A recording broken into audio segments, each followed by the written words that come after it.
What's up guys, Firewolf here, showing you the MSI MPG B850i Edge TI motherboard, which is a premium Mini-ITX board for the AM5 platform. It's priced just under $290, which is pricey, but you're getting a lot of great features such as Wi-Fi 7, a 5GB Ethernet port, a 20GB USB-C port, powerful power stages for your Ryzen CPUs, and you're also getting their best silver and white aesthetic for those of you who want a Mini-ITX board that looks beautiful. Huge thanks to MSI for sending this little beast so I can show you almost everything you need to know and how to set up this motherboard. All the components will be listed down below along with affiliate links that help and support my channel, but your time is worth more to me, so thank you so much and I hope I earned a subscribe from you.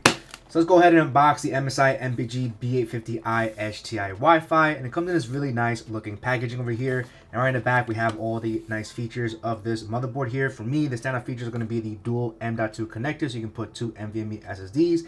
We have Wi-Fi 7 and Bluetooth 5.4 standard on this motherboard, which is also awesome. And it also has that 5GB Ethernet LAN, which is awesome as well. So let's go ahead and pop this right open.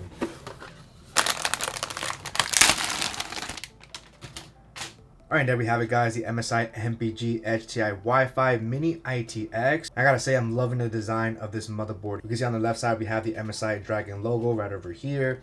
And looking at the actual M.2 heatsinks here, we have the MPG logo here, followed by Edge, and some really nice, cool looking design here. What I am noticing here is that this does have a fan here, so it looks like we have active cooling for the M.2 SSDs, which is really nice. We have our main PCIe slot, of course, right on the bottom here. And overall, it has a nice silver and white design here with all the connectors being black. Taking a look at all the ports on the back here, starting with the top left, we do have dedicated buttons for a flash BIOS button and a clear CMOS button. I absolutely love having these features on the motherboard because they come in really handy in case you ever need to use these. We also have an HDMI port which connects to the integrated graphics of your CPU, followed by two USB-A at 5 gigs and two USB-A at 10 gigs. And this one is going to be outlined as flash BIOS, so whenever you want to do BIOS updates, you're going to be using this port over here. Final row, we have a USB-C, and this is at 20 gigabits per second, which is really nice. We have an additional USB-A at 10 gig, followed by that Ethernet port at 5 gigs. So in total, we have 5 USB-As and 1 USB-C. Then we have our Wi-Fi antenna connectors over here, and this of course is Wi-Fi 7. And right in the bottom, we have an SPDIF out, microphone in, and a line out. So let's go ahead and see what else we get inside the box. All right, so first inside the box, we're gonna have our Wi-Fi 7 antenna here. So it's really easy to put on here. We have to slide this portion over here, and it comes with easy connectors over here, which is very easy to connect. All we have to do is just line each one of these. You just push it in. And now you have Wi-Fi 7, which is currently the fastest Wi-Fi speeds at the moment. Next up is going to be a front panel extender cable over here. And this is going to be super useful for super tight spaces, depending on your Mini-ITX case here. Next cable is an addressable RGB extender, a SATA cable. Next cable is an EasyCon connector here, and this is a specific connector for MSI, which splits off into 3 separate connectors here, one for an addressable RGB, a fan header, and an additional 4-pin. This makes it easier to connect fans and addressable RGB, which is really nice. We're also going to get these 3 M.2 screws, followed by a quick installation guide, European Union regulatory notices, shout outs, and finally, cool looking MSI stickers here. Some of these stickers also have images here if you ever want to label some cables, which is really nice. All right, and with all of that out of the way, let's go ahead and take a closer look at all the connectors that we get on this motherboard here. Starting with the top left, we have an 8-pin CPU power connector, and that supplies power to the CPU, of course. Then right on the top middle, we do have a nice easy debug LED. These LEDs should make it a little bit easier to identify what the issue is. Next up, we have an additional LED over here, and this is their easy memory detection LED. And this basically lights up whenever the RAM does not have any type of power, letting you know that there's something wrong with your RAM, which is very useful. And next section over here, of course, we have our 2 DIMM slots over here. And in case if you're worrying about not having the 4 for AMD processor, just using 2 RAM sticks is always going to give you the best stability anyways. Then on the top right here, we have our 2 headers. The one in black is a CPU fan header, and the gray one is going to be a pump header. Next up, we have our ATX power connector, and this is what's going to supply power to our motherboard. Then we have 2 static connectors right over here. And then over here, we have our EasyCon connector, which is for this cable over here in case you need extra connectors for adjustable RGB and all that good stuff. Next up here, we have our USB-C connector, followed by our USB-A connector. We do have our 3-pin addressable RGB right over here on the bottom right. Looks like we just get one 3-pin over here. And then I do see a system fan header over here. And right over here, we have one USB connector, followed by the front panel connector, HD audio over here, and then we have additional pins here. These are probably for like instructions and safe boot and all that good stuff. And of course, we have our main M.2 heatsink. And in case you're wondering where the second M.2 goes, if we actually flip this motherboard, the additional M.2 socket is right on the back. And as I saw earlier, we do get M.2 screws, so you'll be able to screw that right over here. And it supports 2280, of course. All right, now we're ready to set up our motherboard. In this step, we'll be installing our CPU, our NVMe SSDs, and our RAM. So starting off with the CPU, that's going to be right in the center here. I'm going to go ahead and drop this latch down to the right, all the way up, and we're going to lift this whole cover up. That's going to reveal our CPU socket pins. The CPU that I'm going to be using is going to be the Ryzen 9 9950X, which is definitely a productive workhorse. And whenever you're opening up your CPU, make sure you do it away from the motherboard to avoid accidental drops. Since the camera is over, I'll just be extra careful. All right, before placing it in, make sure you locate the triangle on the top left, and that's going to line up to the triangle of the top left on the motherboard. And also these notches on the top and the bottom will also line up with the top and bottom of the CPU socket. So once you're ready, let's gently drop our CPU down. A little nudge to make sure it's nice and secured. Then we can drop this cover down, bring this latch all the way down. There's going to be some resistance, but just go ahead and push it down. Then we can remove the MPG cover. You can go ahead and save this. All right, and just like that, we have our CPU successfully installed. All right, next I'll be installing the NVMe SSDs. Now, normally I like to install the RAM right after the CPU and then the SSD. However, since the secondary M.2 is on the back, if you're planning on using two M.2s, I think it'll be easier to install them first. Now, for our main M.2 socket, that's going to be right over here. And this main one supports up to PCIe Gen 5, which is directly connected to the CPU, giving you the best performance. Not only that, but as you notice, we also have an integrated fan over here, giving us ultimate cooling performances. And check out this oversized heatsink as well. Definitely a great size. And before installing your M.2s, make sure you grab the package that includes the M.2 screws, because we are going to need to use these to screw in our M.2s. So to review our M.2, we're going to have to remove these two screws. So I'm going to go ahead and do that real quick. Now, these are very long screws, so make sure you keep unscrewing. And once you get on the second one, you'll notice the heatsink start to separate. All right, and I should be able to lift this up now. And just be very gentle because there is a cable connector that's connected to the actual motherboard itself. You should be able to remove it if you wanted to, but I'm just going to keep it intact. And then just to quickly show you guys, if I turn it around, you can see the actual fan here. So that connector is, of course, meant to power the actual fan. So for now, I'm just going to put this right over here. And for the main M.2, I'll be using the Samsung 9100 Pro. So this is a PCIe Gen 5. You can use anything under Gen 5, like a Gen 4. However, if you have a Gen 5, then obviously you definitely want to populate on this one, which is going to give you the best performance. I'm going to remove this little sticker over here. It's going to reveal the thermal pad. And then we can line up this notch over here with this notch over here. And we want to put this in an angle and then push it right in. All right, now that we have our M.2 installed in the socket, we're going to have to grab the M.2 screws in that little package. So I'm not a huge fan of having to find the smaller screws just to install the M.2. I could understand the one on the back, but for the primary, I think they should have added the screw to make it easier. So it's not 100% DIY friendly. So as long as you have the screw ready, go ahead and push the M.2 and go ahead and screw it right over. And with that screw, it'll lock in your M.2 nice and secured. And then we can grab our heatsink cover here. Flip it around, make sure you remove this sticker, of course. This is going to be the other half of the thermal pad. And we're going to flip it over again. We're just going to place two screws right on top of the screw holes. You'll be able to see it. And then you screw these two screws in. All right, just like that, we have our main M.2 screwed in. You can slightly see it right over there. So for our secondary M.2, go ahead and of course flip over the motherboard here. I'm going to place it nice and gentle here. And of course, since we don't have the RAM installed, it'll be a lot easier to position the motherboard this way. And then we can grab our secondary NVMe. Now the secondary M.2 socket supports up to PCIe Gen 4. And so this one I'm using is a YotaMaster Y7000 Pro, which is a Gen 4 NVMe SSD. And let's go ahead and line it up again in an angle, push that in.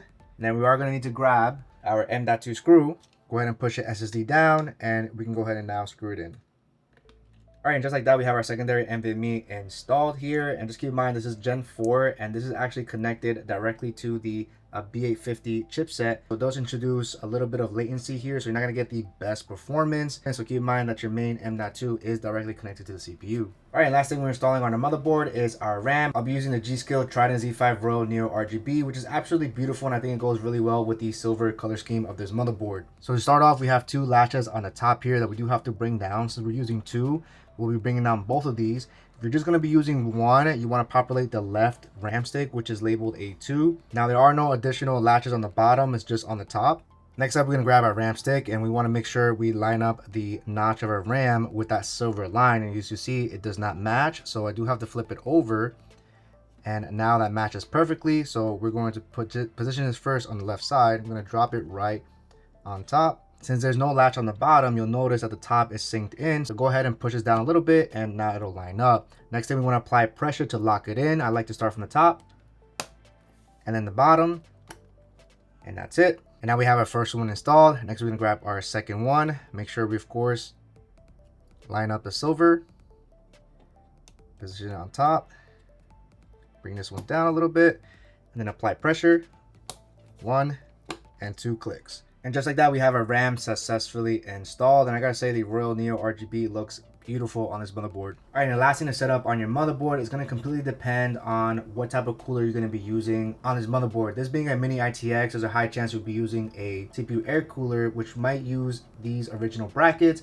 But depending on the cooler, of course, you may have to remove this to install a specific bracket. In my case, I don't have a Mini-ITX case, and I don't have a CPU air cooler. I just have an AIO, which will be compatible as well. And so to remove these two brackets, we just have 4 Phillips screws that we can just easily remove. And again, follow whichever cooler that you have, follow the manual, of course. With those 4 screws out of the way, we can now remove these 2 original pieces. Again, it's going to completely depend on which cooler you're going to be using. Since I'll be using the NCSC Kraken Elite, I'll be utilizing these 4 standoffs that can easily just screw right on top.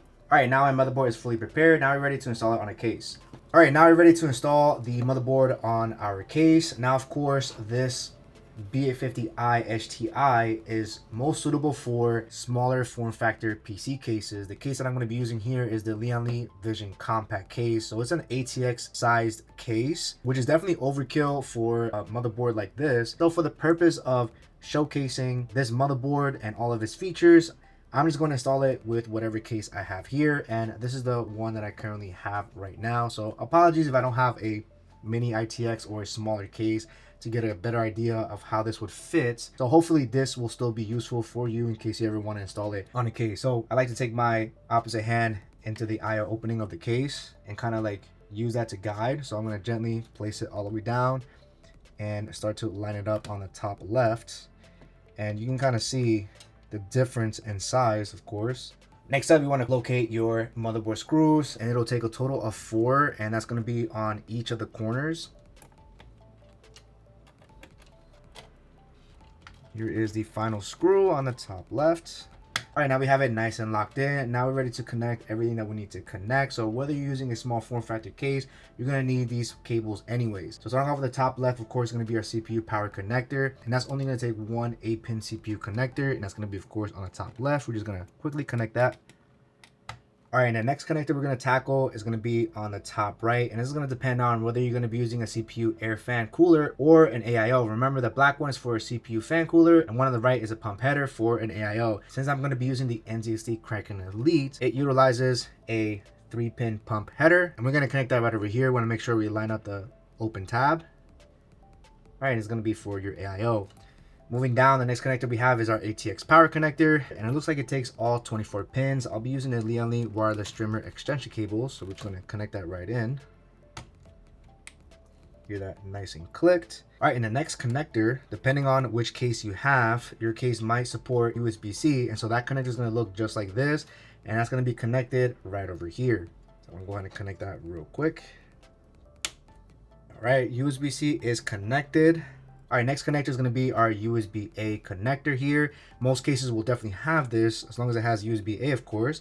And that's going to be connected right over here. So you want to make sure you match up that notch. All right, and USB-A is connected. The next connector here is going to be on the bottom right. It's going to be our adjustable ARGB connector. And if you have adjustable RGB fans, then you might use this And so that's going to be this connector over here. And this connector is connected to a fan hub in the back, which controls the RGB of all the fans on this case. So all I need is just one.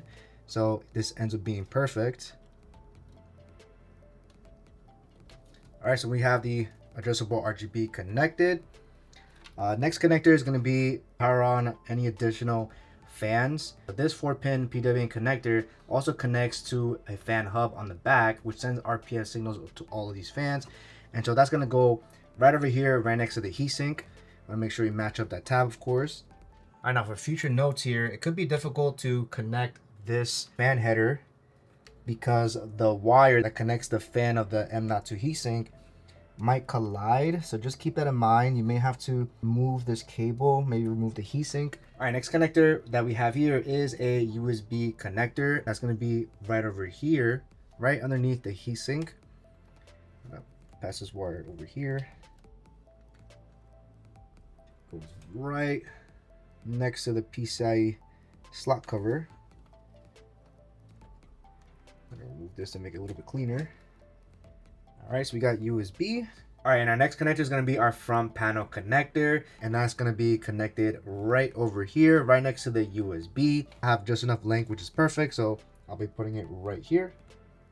All right, and the final one is going to be our HD audio, and that's going to be right here as well, next to the front panel. Make sure you match the missing pin, and we're going to connect that right over here, and I'm going to pass these wires and make room for our GPU. All right, now that I have all the cables connected, the next thing I have to do here is install my cooler here. And like I said earlier, I have the NZXT Kraken Elite AIO. So I'll be installing that over this standoffs over here. The thermal paste I'm going to be using today is going to be the Arctic MX4. And I'm going to apply that right on top of the 9950X. And I'll be making an X pattern. All right, now I'm going to grab the Kraken Elite and place that right over.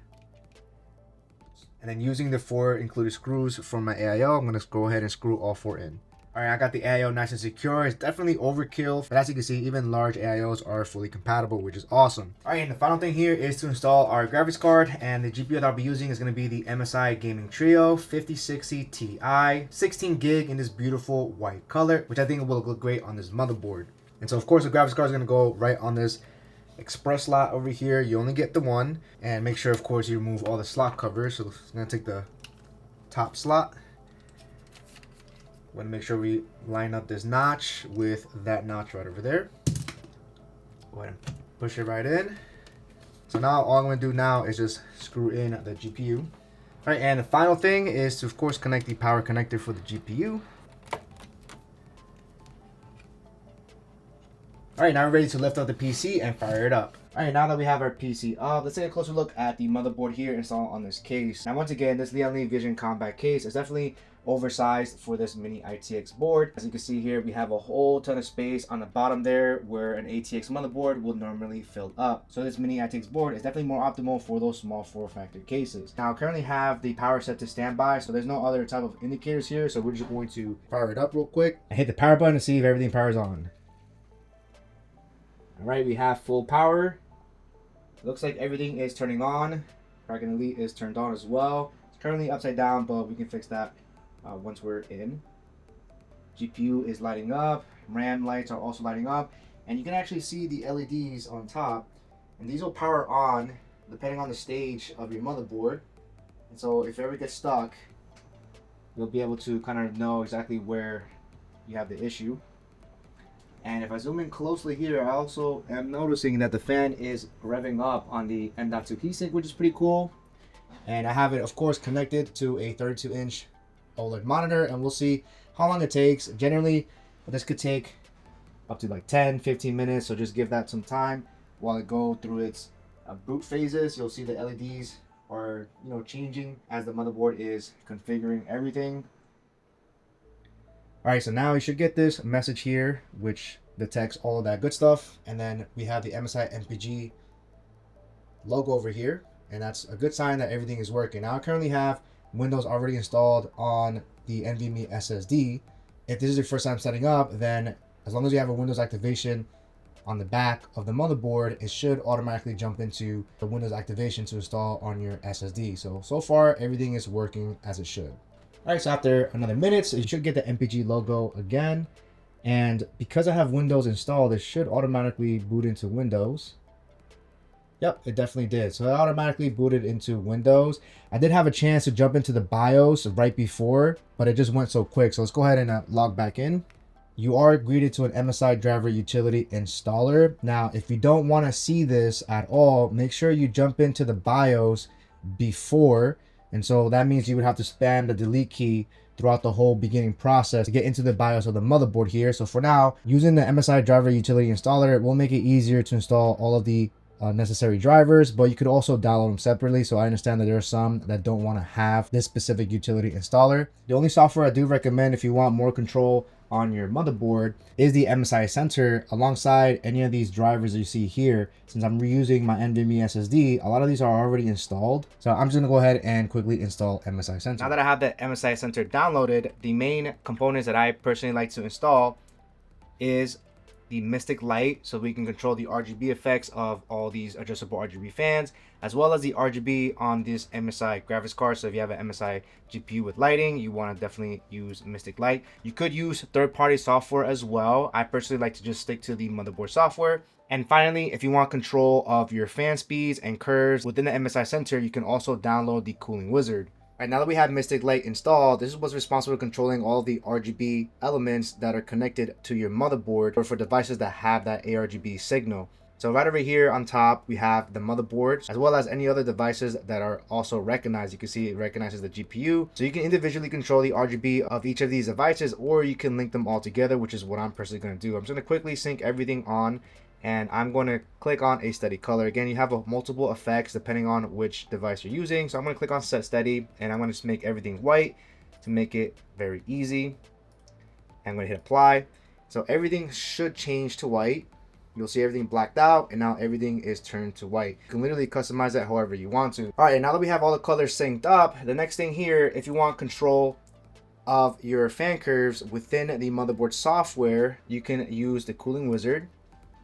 And the Cooling Wizard over here has two different modes. You have your BIOS mode, which is whatever is currently set into BIOS, or you can actually customize it yourself. So if I hit customize, I'm also able to jump into all of the different fan curves that are currently detected on the motherboard. If you have a CPU fan cooler, this will be right over here. It should detect the RPM signals, and you'll be able to hit manual and adjust the curve accordingly. System fan 1 is connected to my fan hub, so it basically controls the RPM signals of all the fans in one shot. So it's currently set to manual, but if I go ahead and click on this little gear icon here, so it's currently set to 50, so I can easily hit 75 or 100, or I can simply tune the fan here, and this will tune the curves of all the fans. Let's see what happens after that. Once you run a fan tune, you're able to now adjust the curves depending on what you want. So you have different temperature sources that you can choose. So if I wanted to move this all the way down to 30%,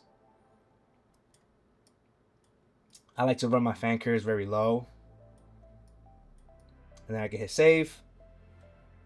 And that will automatically adjust the RPM signals, of course, depending on the temperature. And you will see it's dropping.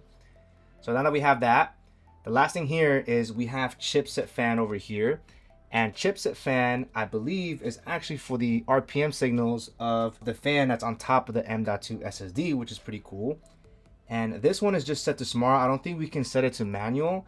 If I hit on the gear icon, it looks like we have different modes here. I think it's automatically set to manual. You can set the silence, balance, boost, or the manual mode, and then you can set the curves to whatever here. And so this is the easiest way to quickly adjust the RGB elements and the fan curves of your fans using the MSI Center. Of course, again, you can use third-party software if you really wanted to. And the last thing here is to check the performance. Click on memory. Now I currently have 64 gigs, and right over here on the bottom, we do have the speed here, and it's reading at 4,800 mega transfers, which is going to be the standard speed. Now to get your advertised speeds of your RAM, we do have to enable the Expo or XMP, and that's going to be on the BIOS. Whenever you want to jump into BIOS, just completely shut the computer off.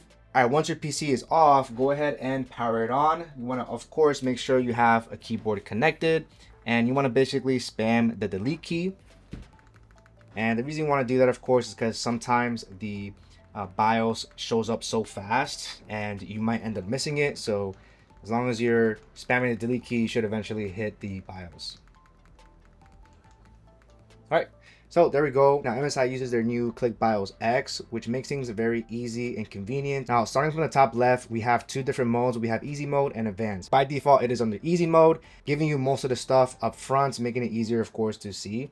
You could always jump into advanced to jump into more advanced stuff if you want to get into all of these different type of settings.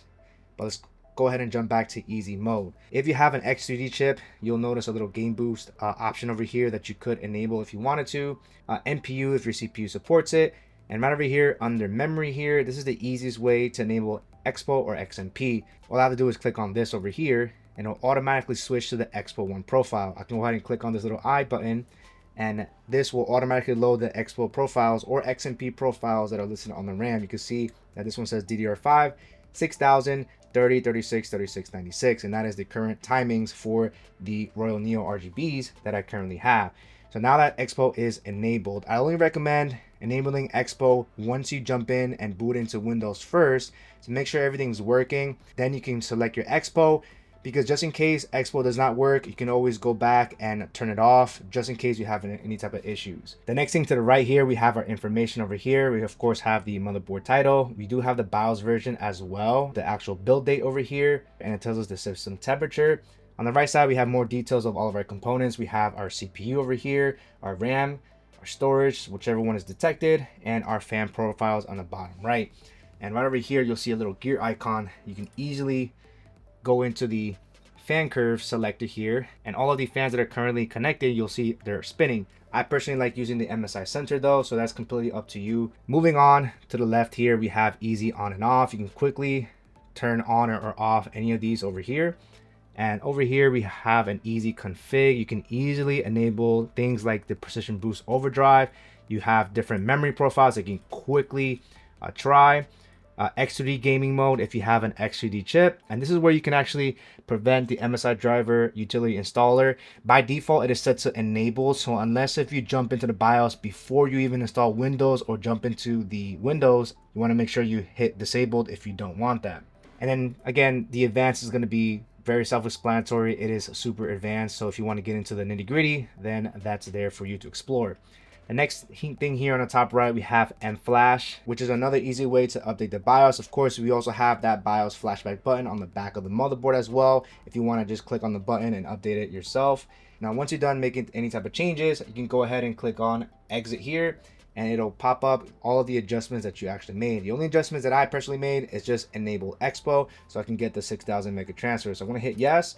And once you hit yes, it'll automatically shut off the PC and it'll turn it back on, applying those settings. All right, now that we booted back up, I opened up Task Manager, and now right over here, we do see the speed of 6000 mega transfers, which means that it is utilizing Expo. So after my experience installing and setting up this Mini-ITX board, I really love the premium build and aesthetics of this MPG Ti, which is similar to their ATX version, which I also covered. I really wish I had a Mini-ITX case to get a better idea of how this board would look, but even on this Vision compact case, I think it still looks great. Now, even though you're losing a lot of ports and features by going to a Mini-ITX board, I think this Edge Ti is great at still giving you the latest Wi-Fi 7, high-speed USB ports, and great power delivery so you don't feel left out. Plus, you have this oversized heatsink for your Gen 5 NVMe SSD with a built-in fan, which I think is awesome. And so if you're looking for a Mini-ITX board that gives you a lot of features, then this might be the board for you. Thank you so much for sticking all the way to the end, and hopefully this video was helpful. I'll catch you guys on the next one.